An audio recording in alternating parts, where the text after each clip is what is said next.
Chapter 18 এর যে জায়গাটা মার্ক করা সেইখানে দেখে নিই। আচ্ছা, এইখানে একটা জায়গা মার্ক করা রয়েছে পেজ 141 এ চ্যাপ্টার 18 এর। Is it 18? স্যার স্ক্রিনটা একটু শেয়ার করুন না। হ্যাঁ, করছি।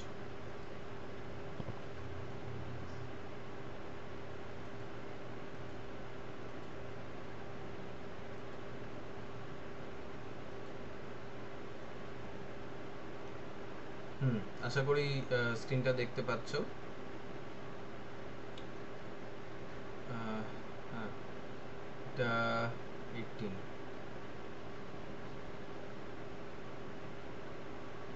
Chapter number 18, page number 141। এইখানে একটা জায়গা মার্ক করা রয়েছে, সেটা হচ্ছে যে Mister Michael Henchard not to be opened till Elizabeth Jane's wedding day. এই চিঠিটা সুজান হেনচার্ডের জন্য লিখেছে। সুজানের মধ্যে মারা যায় আর কি, আর মারা যাওয়ার আগে সে একটা চিঠি লিখে যায় হেনচার্ডের জন্য। কিন্তু ও এটা বলে এখানে যে এই চিঠিটা ততদিন না খুলতে যতদিন না এলিজাবেথের বিয়ে হচ্ছে, বা এলিজাবেথের যেদিন বিয়ে হবে সেদিন এই চিঠিটা খুলতে বলছে সুজান মাইকেল হেনচার্ডকে। তবে এইটা একটা মানে প্লট কনস্ট্রাকশন, এটা একটা ভুল হতে পারে, এটা রিয়েলিস্টিক নয়। মানে ধরো তোমাকে কেউ চিঠি লিখেছে এবং চিঠি লিখে সে খামটা মানে বন্ধ করে রেখেছে, খামটাকে খোলেনি, কিন্তু তারপরে আবার বলছে যে চিঠিটা না খুলতে, অথচ সেই ব্যক্তিটা আর উপস্থিত নেই, না সে মারা গেছে আর না সে মানে এই মানে বর্তমানে নেই, সামনে নেই। তো আমাদের মানে আমাদের মধ্যে একটা কিউরিওসিটি কাজ করে এবং আমরা সবসময় এটা ভাবি যে কি আছে এটার ভেতরে সেটা দেখতে হবে, কেনই বা এরকম বলা হয়েছে যে অমুক সময় ছাড়া এটাকে খোলা যাবে না। তো হিউম্যান নেচার ইজ কিউরিয়াস। মানুষ মাত্রই খুব কিউরিয়াস নেচারের হয়। তো তারা এতদিন অপেক্ষা করা, বা এটাও শিওর ছিলাম না আমরা, মানে হেনচার এটা শিওর ছিল না যে কবে বিয়ে হবে এলিজাবেথের। এবার সেটা না জেনে শুনে সে কতদিন চিঠিটা না খুলে রাখবে, সেইটা একটুখানি মানে এটাকে অ্যাজাম্পশন বলা যেতে পারে on the part of Susan and on the part of the writer, যে রাইটার এটা অ্যাজুম করছে কারণ এই চিঠিটার ওপরে অনেক কিছু ডিপেন্ড করছে। এই চিঠিটার মধ্যে এমন কিছু কথা লেখা রয়েছে যেটাতে গল্পের মোড়টা ঘুরে যেতে পারে। তো এরকম একটা চিঠি কেনই বা সুজান লিখে যাবে যেখানে কিছু একটা ফেরবদল হতে পারে, এবং সে তার হাজব্যান্ডকে এতটাই ট্রাস্ট করছে যে বলছে যে এই চিঠিটা ততদিন খুলবে না যতদিন না এলিজাবেথের বিয়ে হচ্ছে। আর হেনচার্ডও তার কথা অক্ষরে অক্ষরে পালন করছে যে সে চিঠির মুখটা খুলে, খামটা খুলে চিঠিটা পড়ছে না। This is unlikely, this is not like human character. মানে মানুষ মাত্রের যে কিউরিওসিটি, যে জিজ্ঞাস্যটা, সেটা মানুষের অনেক অন্য কনসিডারেশনের ওপর দিয়ে চলে যায়।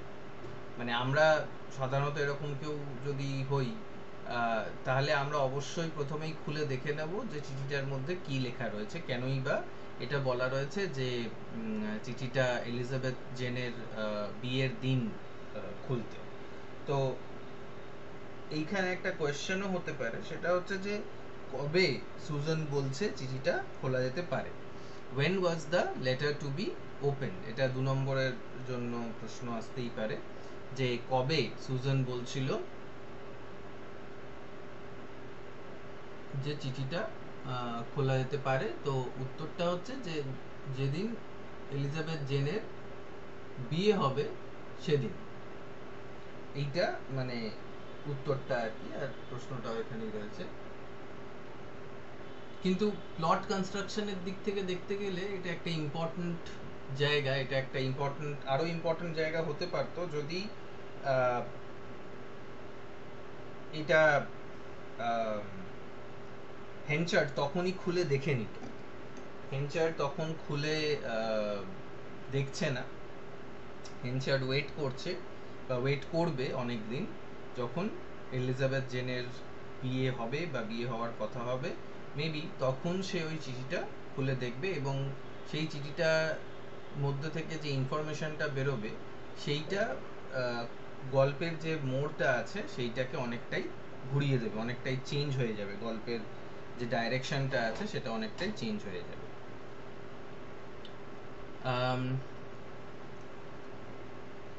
ওকে, এইখানে আর একটাও জায়গা মার্ক করা রয়েছে নেক্সট পেজে 42-তে 142-তে। You remember the note sent to you and Mr. Farfrey asking you to meet someone in the Durnover Barton, and that you thought it was a trick to make fools of you. Yes, it was not to make fools of you, it was done to bring you together. It was I did it. তো এইখানে ফারফ্রে এই Suzanne চাইছে, বা Suzanne ওই চিরকুটটা দিয়েছিল দুজনকেই, ফারফ্রেকেও আর এলিজাবেথকেও। কেন না, কারণ ও চাইতো যে I wanted you to marry Farfrae, মানে সুজান চাইতো যে এলিজাবেথ যেন ফারফ্রেকে বিয়ে করে। ওদের মিটিংটা করানোর জন্য ওইভাবে চিরকুট দিয়ে সুজান এরকম একটা কাণ্ড ঘটানোর চেষ্টা করেছিল। সুজান চেষ্টা করেছিল যে ফারফ্রে আর এলিজাবেথের যেন দেখা হয়, বা ওটা যেন ওদের প্রেমের সূত্রপাত হয় আর কি। তো যাই হোক, সেটা সেইভাবে হলো কি হয়নি, হবে কি হবে না, সেটা আমরা গ্র্যাজুয়ালি জানতে পারবো। কিন্তু এইখানে দুটো কোয়েশ্চেন হতে পারে যে who wrote the letter to both Farfrae and Elizabeth, where did they meet, কারণ এখানে ওই ডার্নওভার বার্টন বলে যে জায়গাটা মেনশন করা রয়েছে, তো ওইখানে ফারফ্রে আর এলিজাবেথ ওই চিরকুটে লেখা ছিল ওই জায়গায় গিয়ে অপেক্ষা করতে। তো ওরা দুজনেই ওই জায়গায় ওই সময় গেছিল। তো জায়গাটার নাম হচ্ছে ডার্নওভার বার্টন।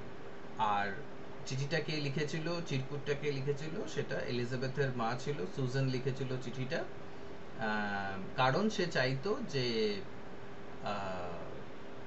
এলিজাবেথের সাথে ফারফ্রের বিয়ে হোক। তো এইখানেও একটা প্লট কনস্ট্রাকশনের ব্যাপার আছে, যে মোটামুটি জোর করেই দেখা গেল যে সুজান মানে দুটো প্রোটাগনিস্ট, দুটো গল্পের যে নায়ক আর নায়িকা, তাদেরকে প্রোটাগনিস্ট বলা হয়। তো দুই প্রোটাগনিস্টকে এক করার জন্য, একসঙ্গে আনার জন্য অথারের দ্বারাই সুজান, মানে অথারই তো সুজানের ক্যারেক্টারটাকে বানিয়েছে। তো অথার মোটামুটি দেখা যাচ্ছে যে জোর করেই হোক দুই নায়ক এবং নায়িকাকে মেলানোর চেষ্টা করছে।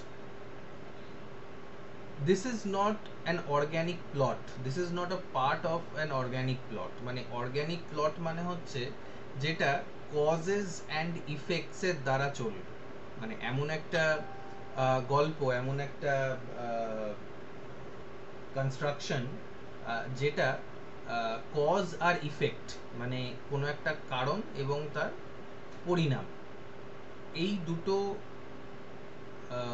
কে মাথায় রেখে, এই দুটোকে নিয়ে চলবে।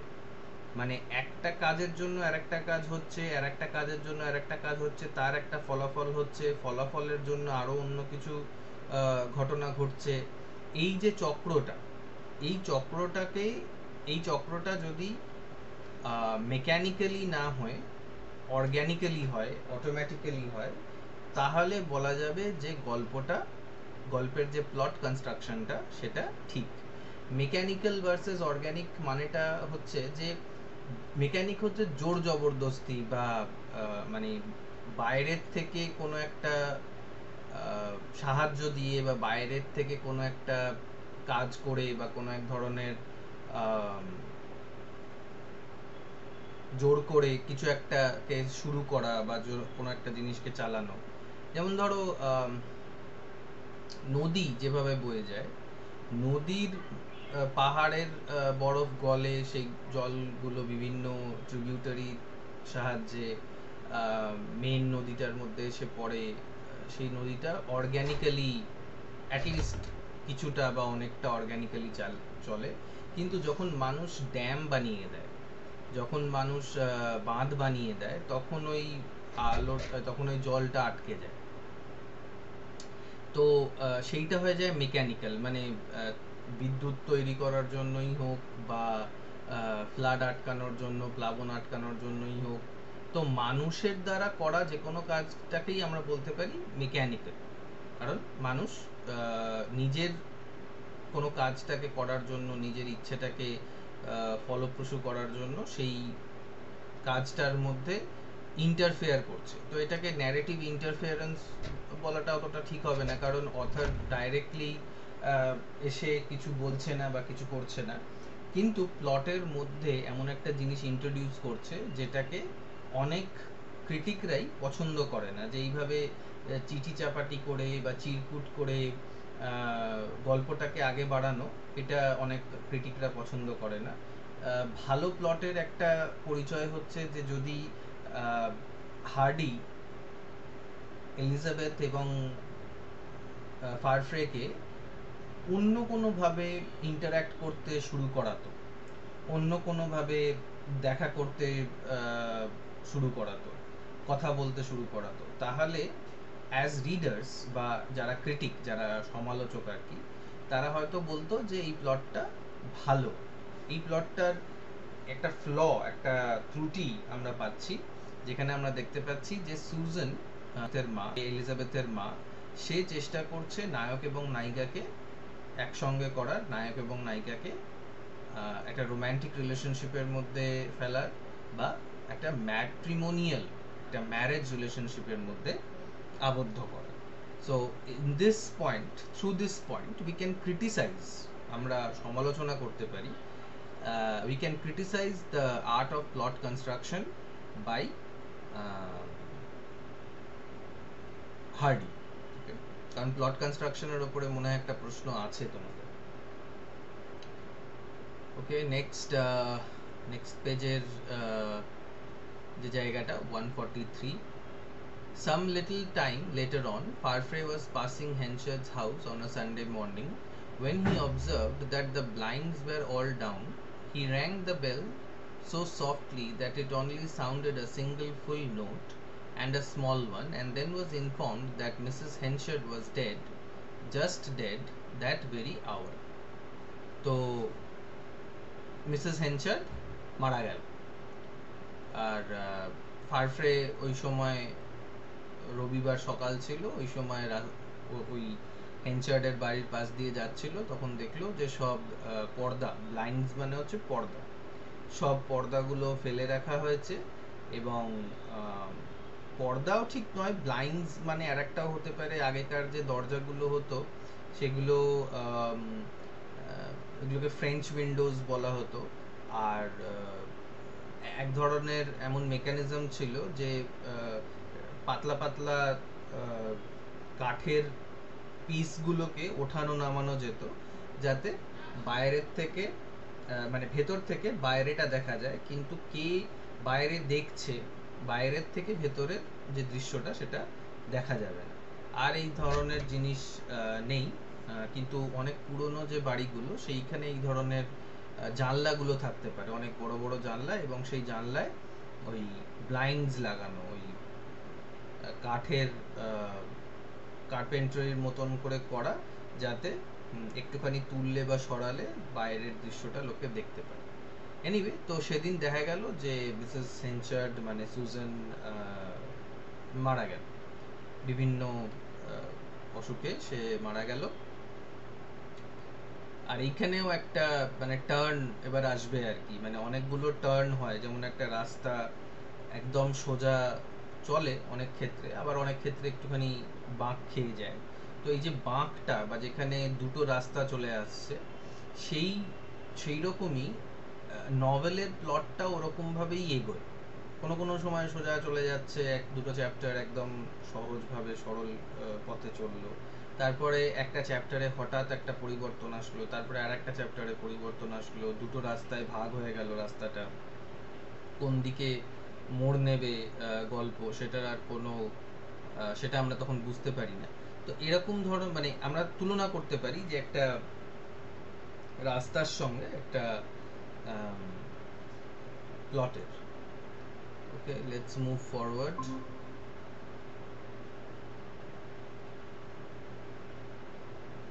আচ্ছা, নেক্সট হচ্ছে 19, চ্যাপ্টার 19।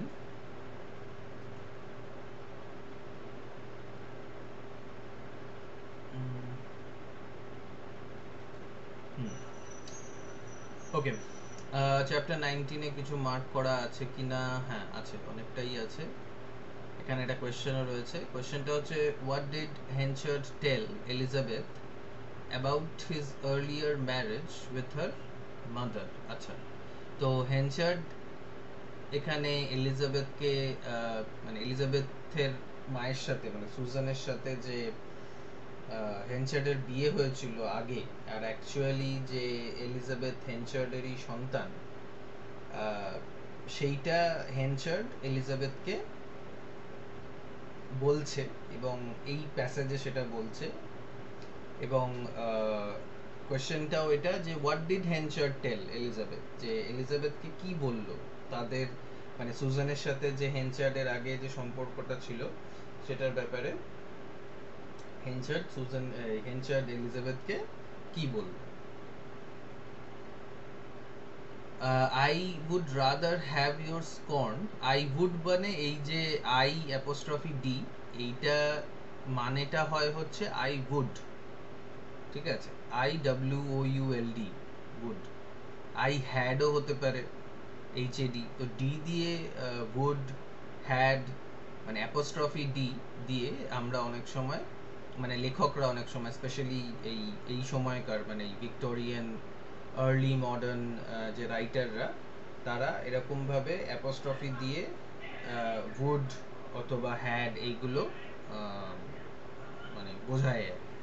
তো এটা হতে পারে I had rather have your scorn, or হতে পারে I would rather have your scorn, ঠিক আছে।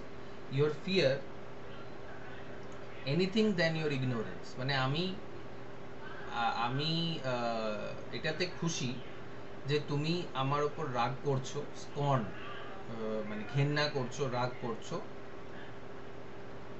ভয় করছো, কিন্তু আমি এটা চাইবো না যে তুমি অন্ধকারে থাকো, তোমাকে সত্যিটা তোমার জানা উচিত। এইটা হার্ডি বলছে আর কি এলিজাবেথকে।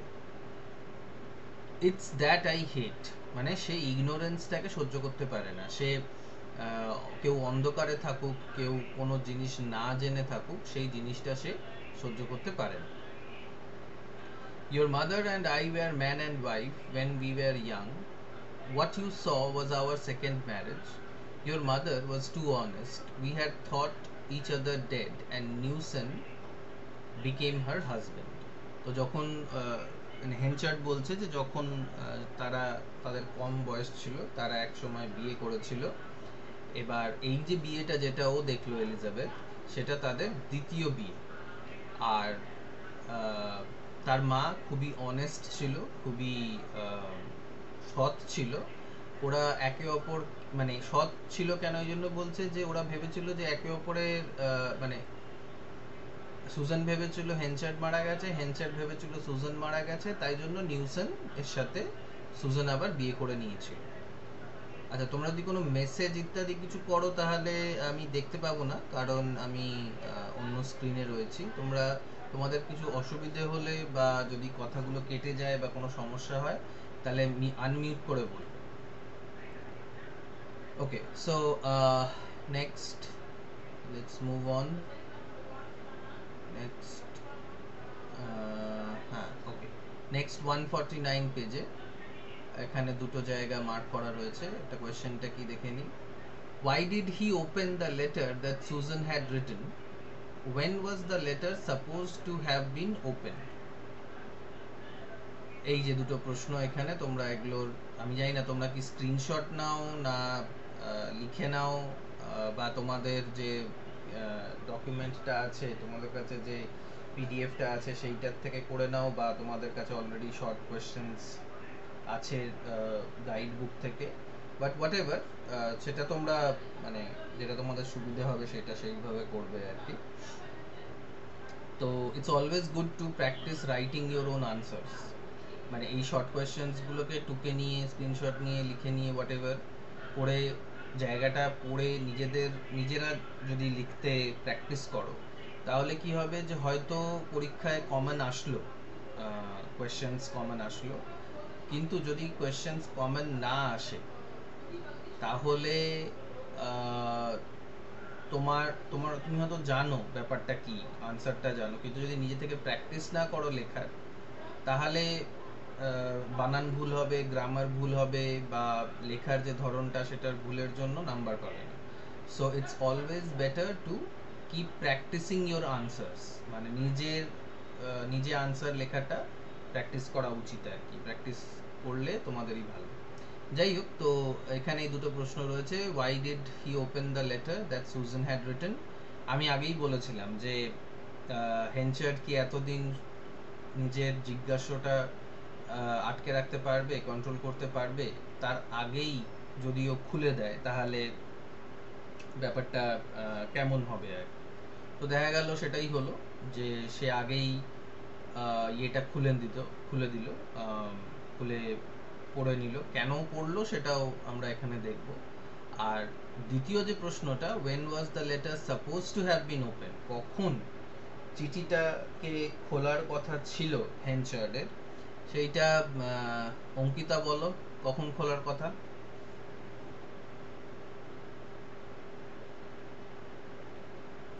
স্যার একবার কোশ্চেনটা বলুন। কোশ্চেনটা তো স্ক্রিনেই রয়েছে, দ্বিতীয় কোশ্চেনটা উত্তর দাও। আমি স্যার প্রচন্ড নেটওয়ার্ক প্রবলেম হচ্ছে, আমি স্ক্রিন দেখতে পাচ্ছি না, আপনার অর্ধেক কথা শুনতে পাচ্ছি না। বাকিদেরও কি এই সমস্যা হচ্ছে? না স্যার। আচ্ছা, ঠিক আছে। প্রশ্নটা হচ্ছে যে চিঠিটার ব্যাপারটা তো বুঝতে পারলে, যখন একদম প্রথমে আমরা একটা চিঠির হ্যাঁ ব্যাপারে, হ্যাঁ হ্যাঁ, তো সেই চিঠিটা কখন, মানে খামটা কখন খোলার কথা ছিল, চিঠিটা পড়ার কথা কখন ছিল? এলিজাবেথ জেনের ওয়েডিং ডেতে। রাইট। তো এটাই উত্তর, এটা যে এলিজাবেথ জেনের যখন বিয়ে হওয়ার কথা তখন চিঠিটা খোলার কথা ছিল, কিন্তু হেনচার্ড অলরেডি চিঠিটা খুলে দিয়েছে। সো অ্যাজ উই হ্যাভ, এটাতে এটাতে হেনচার্ডের ক্যারেক্টারের ব্যাপারে আমরা কি বুঝতে পারছি সাথী? স্যার তার মধ্যে যে কিউরিওসিটির ব্যাপারটা তার মধ্যে উপস্থিত রয়েছে। শুধু তাই? কিউরিওসিটি তো আমাদের সবার মধ্যেই থাকে, এটা মানে বিশেষত্ব কি হেনচার্ডের? তুমি যদি হেনচার্ডের ক্যারেক্টারের ব্যাপারে লিখতে গিয়ে লেখো যে হেনচার্ড ওয়াজ আ কিউরিয়াস ম্যান, তখন এক্সামিনার ভাববে যে এটা তো জেনারেল, লাইক হেনচার্ডের দুটো হাত ছিল, একটা মুন্ডু ছিল, ওরকম টাইপের লেখা হয়ে যাবে। But what do we understand from this act by Henchard of opening the letter before the time? এটা আগেও বলেছিলাম একবার। শিল্পা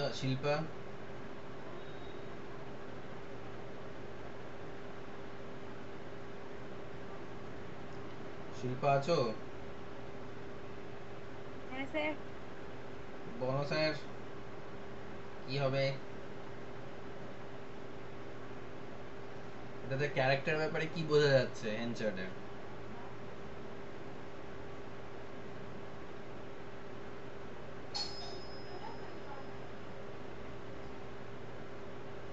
অঙ্কিতা?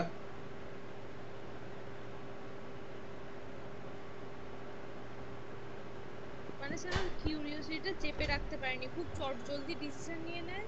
হুম। সেজন্য তার মানে মনে হচ্ছিল যে কি আছে ভেতরে তাকে দেখতেই হবে সেই মুহূর্তে, যেহেতু মানে দিনটা ঠিক করে গেছে যে এই দিনেই খুলতে হবে, তাই ওর ভেতরে আরো মানে কিউরিওসিটিটা বিল্ড আপ বেশি হচ্ছিল যে এখনই দেখতে হবে যে কি এমন জিনিস যে সেদিনই খুলতে হবে। হ্যাঁ মানে কিউরিয়াস তো আমরা সবাই হই, কিন্তু Henchard is impulsive. Henchard cannot control his curiosity. আমরা আমাদের কিউরিওসিটিটাকে কন্ট্রোলও করতে পারি অনেক সময়, এবং যত নিজের মানে কিউরিওসিটিটাকে কন্ট্রোল করা মানে not in a bad sense যে কিউরিওসিটিটা থাকা ভালো, কিন্তু কিউরিওসিটিটাকে কোন জায়গায় কাজে লাগাতে হবে আর কোন জায়গায় কন্ট্রোল করতে হবে সেটা যদি আমরা না জানি তাহলে আমরা অনেক সময় সমস্যায় পড়ি। একটা গল্প ছিল, the curiosity killed the cat, মানে এটা একটা প্রবাদ বাক্য ইংরেজিতে। কিউরিওসিটি কিল্ড দ্য ক্যাট মানে অনেক সময় আমরা অন্য মানুষের জীবন নিয়ে বা অন্য মানুষের কোনো স্ক্যান্ডেল নিয়ে বা কিছু নিয়ে খুব বেশি ইন্টারেস্টেড হয়ে পড়ি, এবং সেটাতে অনেক সময় আমাদের বকুনি খেতে হয় বা আমাদের অপমানিত হতে হয় বা অনেক রকমের সমস্যা আমাদের হতে পারে যদি আমরা আমাদের কিউরিওসিটিটাকে সবসময় আনকন্ট্রোলড ওয়েতে ব্যবহার করি। মানে আমরা সব কিছু যদি জানার চেষ্টা করি, যেখানে যেটা আমাদের জানার কথা নয় সেই জিনিসগুলোকেও জানার চেষ্টা করি, সব জায়গায় নাক গলানোর চেষ্টা করি, তখন কিন্তু আমাদের সমস্যা হয়। হেনচার্ড ওয়াজ ইমপেশেন্ট। হেনচার্ডের ক্যারেক্টারের চারিত্রিক বৈশিষ্ট্য বলতে গেলে আমরা বলতে পারি যে Henchard is impatient and Henchard is impulsive. Impulsive বলতে ওর মনে হলো যে এখন চিঠিটা পড়ে নেবো, তাই জন্য চিঠিটা পড়ে নেব, বা ও ইমপেশেন্ট মানে ও ধৈর্যহীন, তাই জন্য ও অপেক্ষা করতে পারলো না যে যতদিন না এলিজাবেথ জেনের বিয়ে হচ্ছে। এবং ও এই কাণ্ডটা করাতে ওরই বেশি ক্ষতি হবে বা ওরই লাইফে আর একটা সমস্যা হতে পারে। এবং দেখা গেছে যে আমাদের ক্ষেত্রেও তাই হয়, আমরা যখন নিজেদের লিমিট ছাড়িয়ে কোনো জিনিস জানার চেষ্টা করি তখন আমাদেরই অনেক সময় সেই নলেজটা নিয়ে আমাদের প্রবলেম হয়ে যায়। অনেকে এরকম হয়, অনেকের স্বভাবটা এরকম হয় যে তারা এটা জানতে চায় যে তাদের পেছনে, তাদের অবর্তমানে কে কি বলছে। স্বাভাবিকভাবেই আমাদের অবর্তমানে, আমাদের পরোক্ষে অনেক লোকেই আমাদের নামে অনেক খারাপ খারাপ কথা বলে, কিন্তু ওইগুলোকে আমরা যদি শুনতে শুরু করি সবার কাছ থেকে তাহলেই আমাদের মনের যে শান্তিটা সেটা চলে যায়। তো হেনচার্ডও নিজের পায়ে নিজেই কুড়ুলটা মারছে।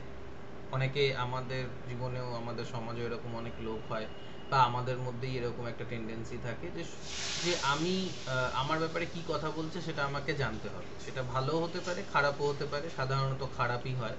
যখনই পরোক্ষে কথা হয় সেটা বেশিরভাগ সময় খারাপ হয়, আর পরোক্ষে করা প্রশংসাটাই আসল প্রশংসা হয়।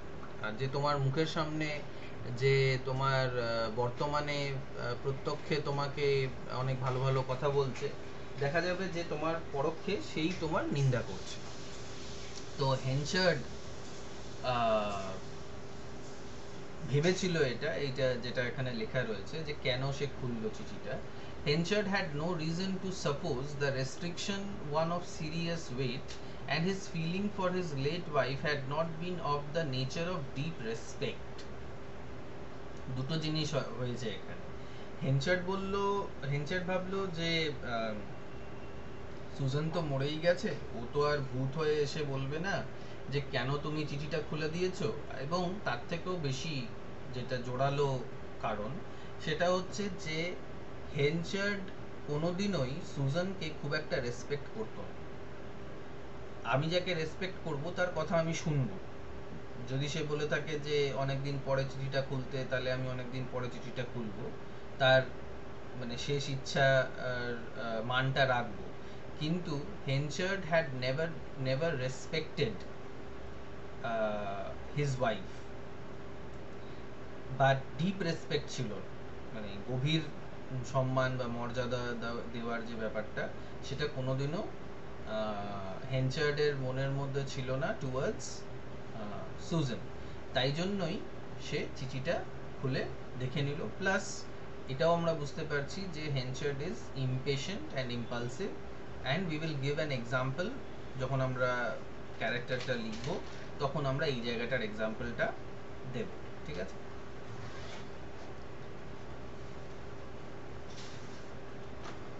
ওকে, নেক্সট যে কোয়েশ্চেনটা, what was Henchard's daughter's age when she died, whose daughter is Elizabeth then. এখানে একটা রহস্য উদ্ঘাটন হচ্ছে, এখানে একটা টার্ন আসছে প্লটে, ন্যারেটিভে, ঠিক আছে? এখানে আমরা জানতে পারছি যে এলিজাবেথ অ্যাকচুয়ালি, মানে এই যে প্রেজেন্ট এলিজাবেথ, এলিজাবেথ জেন, যে নভেলটার নায়িকা, প্রোটাগনিস্ট, ফিমেল প্রোটাগনিস্ট, সে অ্যাকচুয়ালি হেনচার্ডের মেয়েই নয়। This is more like some kind of Bengali teleserial, Bengali TV serial drama, ঠিক আছে? যে এই ওর সন্তান নয়, ও তার সন্তান, সন্তান অদলা বদলি, বউ অদলা বদলি, 4 বার বিয়ে, 5 বার ডিভোর্স, 2 বার প্লাস্টিক সার্জারি হয়ে যাওয়া। আমার ধারণা এই হিন্দি এবং বাংলা সিরিয়ালগুলো এই ধরনের প্লট, মানে এই ধরনের প্লট কনস্ট্রাকশন থেকেই কিছু কিছু জিনিস নিয়েছে। যদিও হার্ডির ক্ষেত্রে সেটা হালকাভাবে রয়েছে, বা হার্ডির ক্ষেত্রে সেটা 1 বার বা 2 বার ব্যবহার হয়েছে, বা হার্ডি হয়তো সব থেকে প্রথমে এই ধরনের টুইস্টস গুলোকে ভেবেছে। কিন্তু পরবর্তীকালে যখন এরকম ধরনের টুইস্ট গুলো বাংলা সিরিয়াল বা হিন্দি সিরিয়ালে ব্যবহার করা শুরু হলো, তখন কিন্তু সেটা বাড়াবাড়ি হয়ে গেল, মানে ঘেটে ফেলেছে আর কি বাংলা বা হিন্দি যে সিরিয়ালগুলো হয় আর কি, মানে অত্যাধিক ব্যবহার করে ফেলেছে এই ধরনের সেন্সেশনাল টপিক গুলোকে নিয়ে, মানে মানে বেশ মুখরোচক এটা জিনিসটা আর কি, যে কি হলো ব্যাপারটা। তো চিঠিতে লেখা রয়েছে যে I can hardly write it, but here it is. Elizabeth Jane is not your Elizabeth Jane, the child who was in my arms when you sold me. No, she died 3 months after that, and this living one is my other husband's. তো প্রথম প্রশ্নের উত্তরটা হচ্ছে যে Elizabeth gen, মানে যখন সেই শিশুটা কোলে ছিল সুজানে, যখন তাকে বিক্রি করে দেওয়া হয়েছিল নিউম্যানের কাছে, নিউসনের কাছে, তখন সেই শিশুটার বয়স, বা তখন সেই এলিজাবেথের বয়স ছিল মাত্র 3 মাস। কিন্তু তারপরে এই এলিজাবেথ জেন, যাকে একই নামে ডাকা হচ্ছে, সে হচ্ছে অ্যাকচুয়ালি নিউসনের মেয়ে। তো এই একটা স্ক্যান্ডাল, এই একটা সেন্সেশন, একটা জিনিস ঘটলো আর কি। আর Victorian novel, not so much as modern novel, কিন্তু ভিক্টোরিয়ান নভেলে এরকম ধরনের সেন্সেশনাল টুইস্টস, এরকম ধরনের সেন্সেশনাল কথাবার্তা, প্লট টুইস্টস, এগুলো খুব কমন ছিল আর কি। মানে হঠাৎ করেই দেখা গেল যে ওর সন্তান নয়, ও তার সন্তান নয়, ওকে ওখানে কুড়িয়ে পেয়েছিল, ও তাকে সেখানে কুড়িয়ে পেয়েছিল। যেমন একটা এক্সাম্পল আমি তোমাদের দেব, তোমরা যদি লাকি হও তাহলে তোমরা একটা নভেল পড়তে পারবে, তোমাদের সিলেবাসে এমনি তো পড়তেই পারো, সেটা হচ্ছে ওয়াদারিং হাইটস। লেখক এমিলি ব্রন্টে বোধহয়। সো এমিলি ব্রন্টে একজন ভিক্টোরিয়ান রাইটার ছিল। ওরা 3 বোন ছিল অ্যাকচুয়ালি, এমিলি ব্রন্টে, শার্লট ব্রন্টে, অ্যান ব্রন্টে। কিন্তু ওরা নিজেদের নাম দিয়ে পাবলিশ করতো না নভেল। অ্যাকচুয়ালি এমিলি ব্রন্টে একটাই নভেল লিখেছিল এবং সেটাই মাস্টারপিস। যাই হোক, মানে আমি উদাহরণটা দেওয়ার জন্য বলছি যে ওয়াদারিং হাইটস বলে একটা বিখ্যাত নভেল আছে, তোমরা গুগলে সার্চ করে দেখতে পারো। এমিলি ব্রন্টে লিখেছিল, একটা ভিক্টোরিয়ান নভেল ছিল, এবং ওইখানে একটা চরিত্র ছিল হিথক্লিফ, মানে আছে আর কি চরিত্রটা হিথক্লিফ। সেই হিথক্লিফ কার সন্তান, সে কি যে ফ্যামিলির, যে মানে যে ফ্যামিলিতে তাকে নিয়ে আসা হয়েছিল, যে হাজবেন্ড বা যে ফাদার তাকে নিয়ে এসেছিল, তার সন্তান ছিল, না তাকে সে কুড়িয়ে পেয়েছিল? তাকে ফাউন্ডলিং বলা হতো। ফাউন্ডলিং মানে হচ্ছে যাকে কুড়িয়ে পাওয়া গেছে রাস্তায়। যেমন আমাদের তোমাদের যদি ভাই বোন থাকে বড়, তাহলে অনেক সময় তারা আমাদেরকে বলে যে তোকে ডাস্টবিন থেকে কুড়িয়ে নিয়ে আসা হয়েছে। তো এই যে ব্যাপারটা আর কি, এটা ভিক্টোরিয়ান নভেলে একটা কমন জিনিস ছিল, যে একে কুড়িয়ে নিয়ে আসা হয়েছে, তাকে ওইখান থেকে পাওয়া গেছে, ও সে তার সন্তান, মানে এরা ব্যাপার আহ, ছিল আর কি। এবং অনেক দেখবে যদি 1970-80 দশকের হিন্দি সিনেমা দেখো, ওখানেও এরকম একটা কেস আছে যে এ ওর সন্তান নয়, ও তাকে মানুষ করেছে, সে তার সন্তান। ইনফ্যাক্ট মডার্ন নভেলেও মিডনাইটস চিলড্রেন বলে আর একটা বিখ্যাত নভেল আছে, সালমান রাশদির লেখা। আশা করি সেটাও তোমরা কোনো না কোনো জায়গায় পড়বে, বা তোমরা এমনিও পড়তে পারো। মানে since you are students of literature, তোমাদের সবসময়ই উচিত যে নিজেদের যে সিলেবাসটা আছে সেটার বাইরেও কিছু পড়ার। তবে তোমরা হয়তো ভাবছো যে সিলেবাস পড়েই উল্টে যাচ্ছি, আবার সিলেবাসের বাইরে কি করে পড়বো, কোনো চান্সই নেই। বাট যদি উন্নতি করতে হয়, মানে ইন লিটারেচার, যদি স্টুডেন্ট অফ লিটারেচার হিসেবে উন্নতি করতে চাও, তাহলে কিন্তু extra novel, poems, short stories এগুলো তোমাদেরকে পড়তে হবে, মানে এই রেফারেন্সের জন্য। এই যে ধরো তুমি যখন আনসারটা লিখছো এটার ওপরে, তখন যদি এই রেফারেন্সেস গুলো দিতে পারো যে this is a plot device, this is a common device in plot construction, where we often find that the daughter or son of the protagonist is not the daughter or son of the protagonist but of someone else's. This creates an emotional turmoil in the lives of the characters. মানে ধরো হঠাৎ করে যদি তোমরা জানতে পারো যে তোমরা এতদিন যাকে মা বাবা ভাবতে সে তোমার মা বাবা নয়, তোমরা যেহেতু তিনজনই কন্যা আর কি এখানে রয়েছে এই মিটিং এ, তো তোমরা কোনো রাজকন্যা, তোমরা কোনো রাজার মেয়ে, তোমরা কোনো বিশাল বড় কোনো এখন তো রাজা নেই, ইন্ডাস্ট্রিয়ালিস্টের মেয়ে, তো তোমাদের জীবনে বা তোমাদের পেরেন্টসের জীবনে একটা উথাল পাথাল হবে আর কি। এবং এই ইমোশনাল ড্রামাটা ক্রিয়েট করার জন্য এই জিনিসগুলো তৈরি করা, না হলে ড্রামাটা আসবে কোথা থেকে? নাহলে তো আমাদের মতনই সাদামাটা জীবন, মানে আমরা যতই ভাবি না কেন যে হয়তো এরকম একদিন হলো যে আমরা জানতে পারলাম যে আমরা মার্স থেকে এসেছি, আমরা এলিয়েন, বা আমরা কোনো বড় রাজার সন্তান, যে রাজা কোটি কোটি টাকার সম্পত্তি আমাদের নামে লিখে দিয়ে গেছে। But this will not this does not happen in our lives. Our lives are very monotonous. um, so it creates drama. এই ধরনের জিনিসগুলো করলে কি হয়, ড্রামা হয়। আর উদাহরণ দিতে গিয়ে আমি বললাম যে ওয়াদারিং হাইটসে বলো, সাইলাস মার্নার বলে আর একটা নভেল আছে, ফেমাস নভেল। সাইলাস মার্নারের লেখকের নামটা এই মুহূর্তে মনে পড়ছে না, but again famous, again a lady,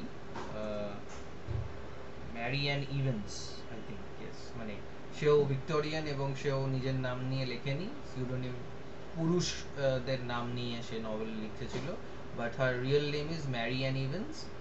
R Silas Marner বলো, ওয়াদারিং হাইটস বলো, এখানে এই যে বাচ্চা আদলা বদলির যে ব্যাপারটা সেইটা থাকে, যেটা ওই 1970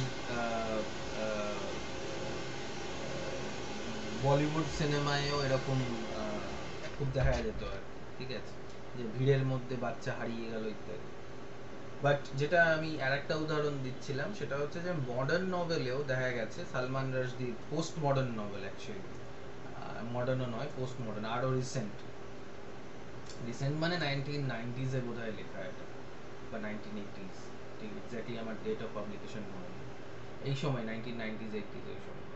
তো সেখানেও কিন্তু যে প্রোটাগনিস্ট সালেম সেনাই, সে এটা ভাবতো যে সে স্বাধীন ভারতের প্রথম সন্তান, কারণ সে এক্স্যাক্টলি 14ই আগস্ট রাত্রির 12টার সময় জন্মগ্রহণ করেছে।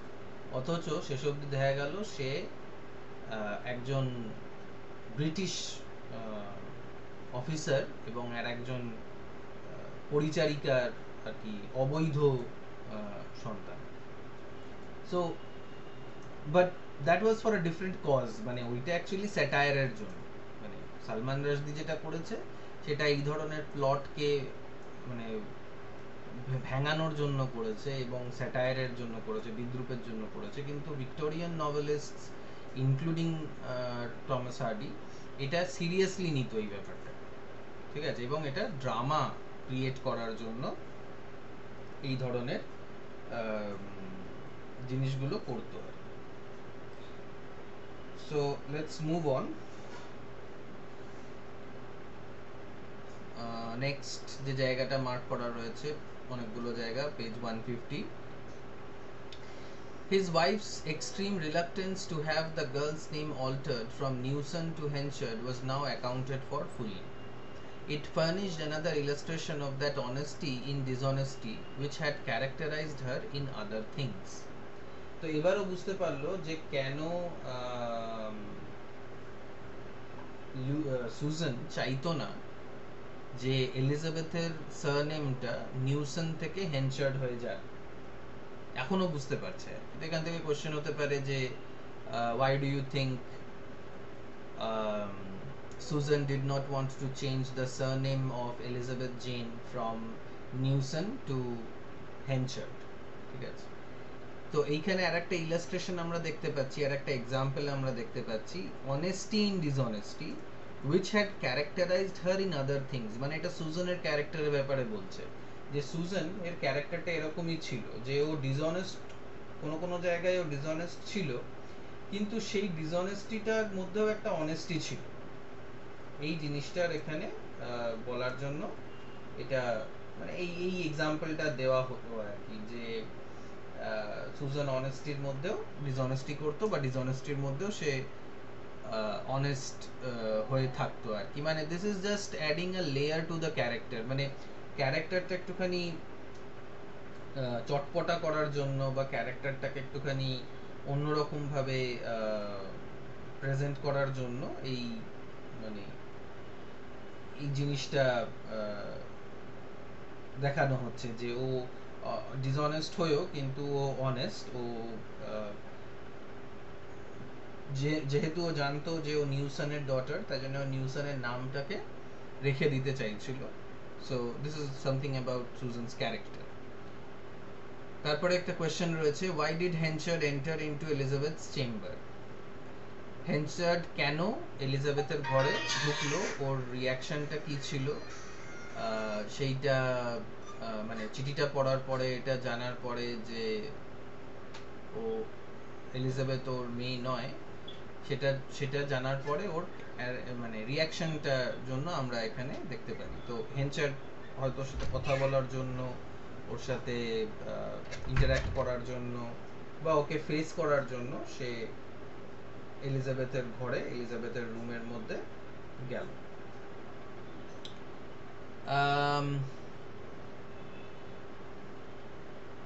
উত্তরটা এইখানটা, they were fair, his were dark, মানে এলিজাবেথস ফিচার্সটাকে নিয়ে কথা হচ্ছে এবং এই জায়গাটা এলিজাবেথের ক্যারেক্টারাইজেশনের জন্য ইম্পর্টেন্ট। কারণ আমি তোমাদেরকে বলেছিলাম যে যখনই তোমরা কারোর ক্যারেক্টারকে নিয়ে লিখবে তখন তার ফিজিক্যাল ডেসক্রিপশনটাও তোমার আনসারের মধ্যে থাকা উচিত।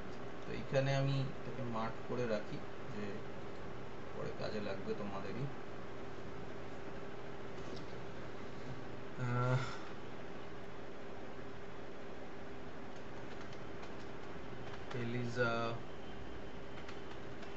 Elizabeth's physical characteristics, Elizabeth's character, okay. তো এটা সব সময় মাথায় রাখবে যে মানে যখনই তোমরা কোনো ক্যারেক্টারের ক্যারেক্টারাইজেশন করছো, কোনো ক্যারেক্টার ব্যাপারে লিখছো, তখন তার ফিজিক্যালি তাকে কেমন দেখতে, কেমন ভাবে অথর তাকে ডেসক্রাইব করেছে, বা ধরো ওটার উপর একটা তোমরা মুভি দেখেছো, আমার মনে হয় তোমাদের এই মেয়র অফ ক্যাস্টারব্রিজের উপর একটা তোমাদেরকে মুভি দিয়েছিলাম না, একটা লিংক দিয়েছিলাম ইউটিউবের বা এরকম কিছু করেছিলাম কি এরকম কিছু, আমার মনে নেই, হয়তো মুভি একটা আছে, তোমরা ইউটিউবে একবার সার্চ করতে পারো, বা আমি দেখবো যে আমার কাছে যদি থাকে আমি তাহলে তোমাদের সাথে শেয়ার করব, যদি না দিয়ে থাকি অলরেডি। আর যদি দিয়ে থাকি তাহলে তো তোমরা নিজেরা দেখতে পারো, কারণ আমার সব ওই লিংক থেকে সব মেসেজেসগুলো ডিলিট হয়ে গেছিলো মাঝখানে, তো আমি আর জানি না যে আগে কি দিয়েছিলাম কি দিই। এনিওয়ে, তো আমরা এখানে দেখতে পাচ্ছি যে দে ওয়্যার ফেয়ার। দে বলতে এখানে কি, এলিজাবেথের যে ফেস, এলিজাবেথের হাত পা, সেগুলো ফেয়ার ছিল, আর হিজ ওয়্যার ডার্ক। অবভিয়াসলি পুরুষদের হাত পা নারীদের তুলনায়, সে ওদের দেশেও একই ব্যাপার, একটুখানি চাপা রঙেরই হয়, ঠিক আছে, বাট ডিফারেন্সটা মানে খুব ক্লিয়ার ছিল। আর হেনচার্ড সেটা এতদিন লক্ষ্য করেন, মানে এটা সাধারণত এরকম বলা হয় যে অনেকেই এই জিনিসগুলো লক্ষ্য করে না, যে মানে তার নিজের মেয়েরই গায়ের রং এত ফর্সা আর তার কালো, কেন এরকম ব্যাপারটা।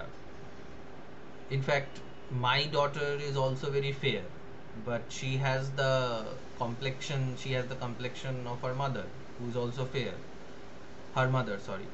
So I don't care, মানে আমি তো মানে একদিন বসবো না যে আচ্ছা ওর হাত কালো আমার হাত, ওর হাত ফর্সা আমার হাত কালো, এসব করতে বসবো না। বাট হেনচার্ড ওয়ান্স সুজানের কাছ থেকে ওই চিঠিটা সে পড়লো, পড়ার পরে তার মনের মধ্যে হলো যে হ্যাঁ সত্যি তো, ও ফর্সা, ওর হাত পাগুলো অন্যরকম, আমার হাত পাগুলো অন্যরকম, ও ফর্সা আমি কালো, ইত্যাদি এসবও করতে লাগলো। But this was an unimportant preliminary. In sleep, there come to the surface buried genealogical facts, ancestral curves, dead men's traits, which the mobility of daytime animation screens and overwhelms. Hardy কতটা ডাক্তারি জানে, বা hardy কতটা human DNA, human ফিচার্সের ব্যাপারে জানে আমি জানি না, কিন্তু এটা একটা গল্প। এবং এই গল্পেতেও আমরা দেখতে পাচ্ছি যে হার্ডি এটা বলার চেষ্টা করছে যে যখন আমরা ঘুমিয়ে থাকি, অচৈতন্য হয়ে থাকি, তখন আমাদের ফিজিক্যাল ফিচার্স, যেগুলো আমাদের পূর্বপুরুষদের দান, জিনিওলজিক্যাল, মানে আমাদের জিনগত যে বিশেষত্বগুলো, সেগুলো নাকি ফুটে ওঠে ঘুমানোর সময়, আমি জানি না কেন। অ্যানসেস্ট্রাল কার্ভস বলতে আমাদের শরীরের গঠনটা, কারোর শরীরটা বা মুখটা একটু গোল টাইপের হয়, একটু ফোলা ফোলা টাইপের হয়, কেউ একটু রোগা হয়, কাট হয়, এরকম। ডেড মেনস ট্রেটস, মানে যারা আমাদের অ্যানসেস্টার, যারা আমাদের পূর্বপুরুষ, তারা তো মারা গেছে, কিন্তু তাদের চোখ, তাদের চুল, তাদের নাক, তাদের মানে শারীরিক গঠনের কিছু কিছু গুণাগুণ আমাদের মধ্যে এখনো দেখা যায়, যেগুলো নাকি সকালবেলা যখন আমরা ঘোরাফেরা করি, সকালবেলা যখন আমরা হাঁটাচলা করি, তখন নাকি বোঝা যায় না, কিন্তু রাত্রিবেলা যখন আমরা স্থির হয়ে থাকি, তখন এই ছোট ছোট চারিত্রিক গুণাগুণগুলো চোখে পড়ে। আমার একটা মাথায় তুলনা আসছে, যে আমি একটা ইমাজিন করতে পারি যে যখন জলটা স্থির হয়, তখনই আমরা আমাদের মুখটা ওই জমা জল বা স্থির হওয়া জলেতে দেখতে পাই, এবং আমরা রিফ্লেকশনটা বুঝতে পারি, বা আমরা সিমিলারিটিস গুলো খেয়াল করতে পারি। কিন্তু যখন জলটা ডিস্টার্বড হয়ে যায়, তখন আর আমরা আমাদের সিমিলারিটি, আমাকে কেমন দেখতে সেটা আর ওই স্থির মানে অস্থির জলে আর দেখা যায় না। তো মেবি স্থির হয়ে যাওয়া মানে ঘুমিয়ে পড়া, আমরা যখন ঘুমোই তখন স্থির হয়ে থাকি। তো হেনচার্ড নিজের প্রতিবিম্বটা খুঁজতে এসেছিল, যে ও সত্যি এটা দেখতে এসেছিল যে সত্যি কি এলিজাবেথের মুখটা ওর মুখের থেকে আলাদা, ওর চেহারা থেকে আলাদা কিনা, এই ধরনের জিনিস। ইন দ্য প্রেজেন্ট স্ট্যাটিস্ক রিপোজ, স্ট্যাটুস্ক মানে স্ট্যাচুর মতো স্থির, রিপোজ মানে ঘুম। In the present statuesque repose of the young girl's countenance মানে face, Richard Newson's was unmistakably reflecting. নিউসনের মুখ ওই ঘুমিয়ে থাকা এলিজাবেথের চোখে মুখে ফুটে উঠল, according to Henchard. But this is also, মানে এখানে একটা গন্ডগোল হচ্ছে, মানে নিউসনের চেহারা, রিচার্ড নিউসনের চেহারা কমপ্লিটলি এলিজাবেথের মুখে ফুটে উঠছে, এই ব্যাপারে একটা গন্ডগোল আছে। There is something wrong here, মানে Hardy is not careful, Hardy একটা ভুল করছে। কি ভুল করছে এখানে? অঙ্কিতা আছো?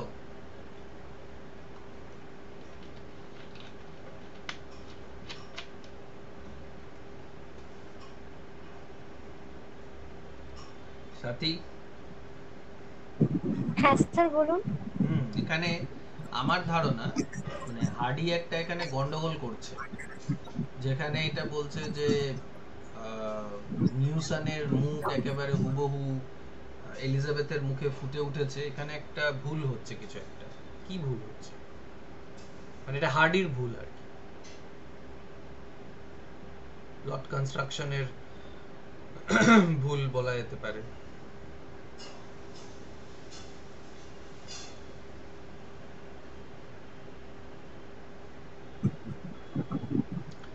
জানি না স্যার, বুঝতে পারছি না। শিল্পাও বলতে পারো, যদি শিল্পার মাথায় আসে যে এখানে কি ভুল হচ্ছে।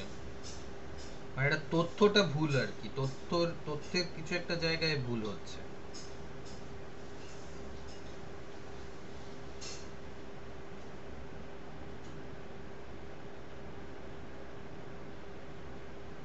শিল্পা? স্যার বুঝতে পারছি না। অঙ্কিতা আছো? হ্যাঁ স্যার আছি, কিন্তু বুঝতে পারছি না। আমি প্রথমে স্যার সাড়া দিলাম, আপনি শুনতে পাননি? না, আমি শুনতে পাইনি। তোমরা নিজেরাই এবার বলো যে নিউসনের সাথে হেনচার্ডের দেখা লাস্ট কবে হয়েছিল? 18 বছর আগে। রাইট। আর তখন হেনচার্ড মদ্যপ অবস্থায় ছিল। হ্যাঁ। তখন 18 বছর আগে কারুর মুখ সে দেখেছে, তাও আবার মদ্যপ অবস্থায় মাতাল হয়ে রয়েছে, তার মুখ মনে থাকলো হেনচার্ডের? এটা তো মানে এটা ঠিক বিশ্বাস করা যায় না। মানে আমরা, তোমাদের তো বয়সী হয়তো এখন 18-19, আমি 18 বছর আগে মানে মদ খেয়ে বা না খেয়ে যদি কাউকে দেখে থাকি একবারের জন্য, তার চেহারা আমার কি করে মনে থাকতে পারে?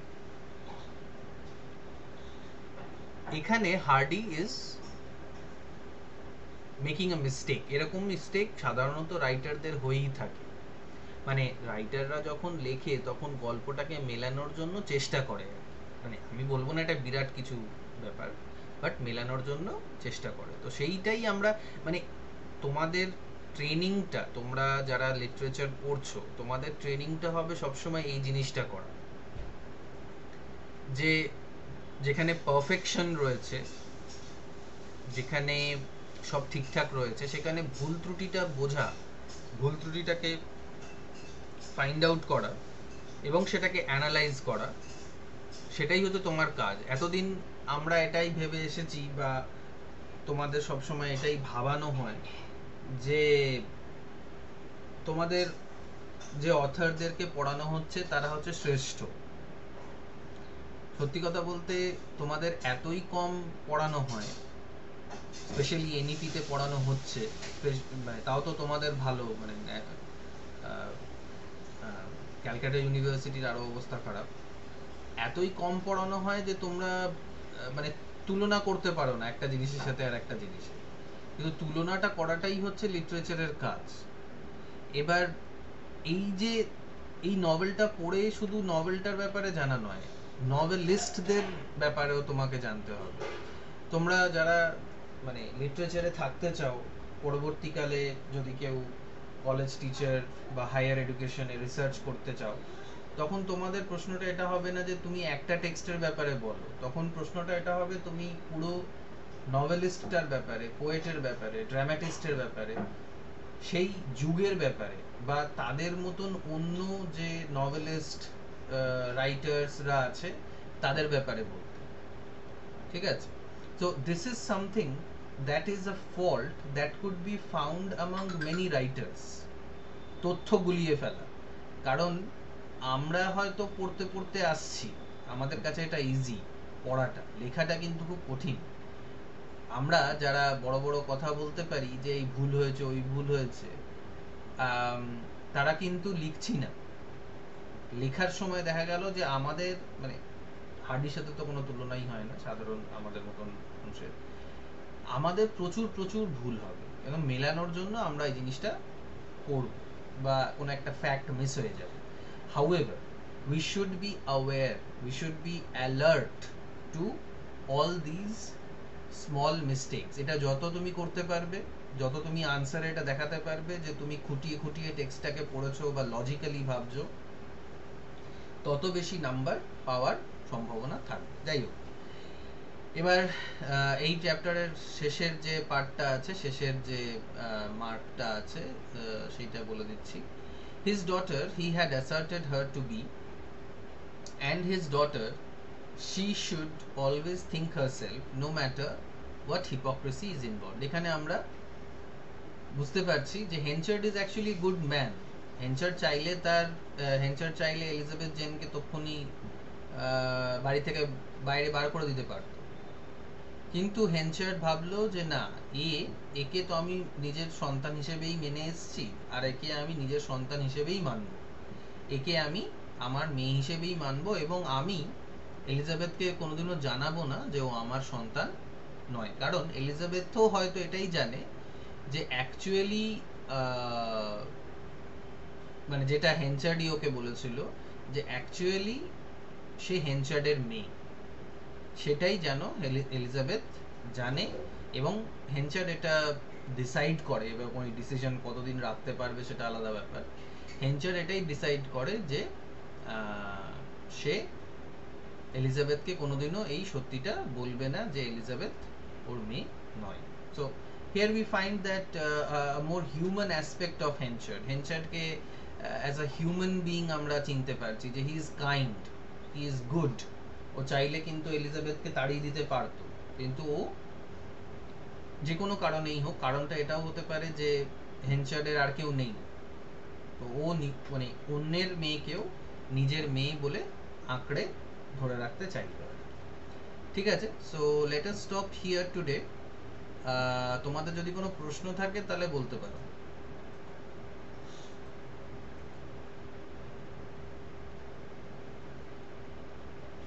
ঠিক আছে, যদি প্রশ্ন নেই তাহলে আমরা পরে আবার ক্লাসের করব, বলে দেবো। ঠিক আছে, মিটিং লিভ, তোমরা তাহলে মিটিং লিভ করতে পারো।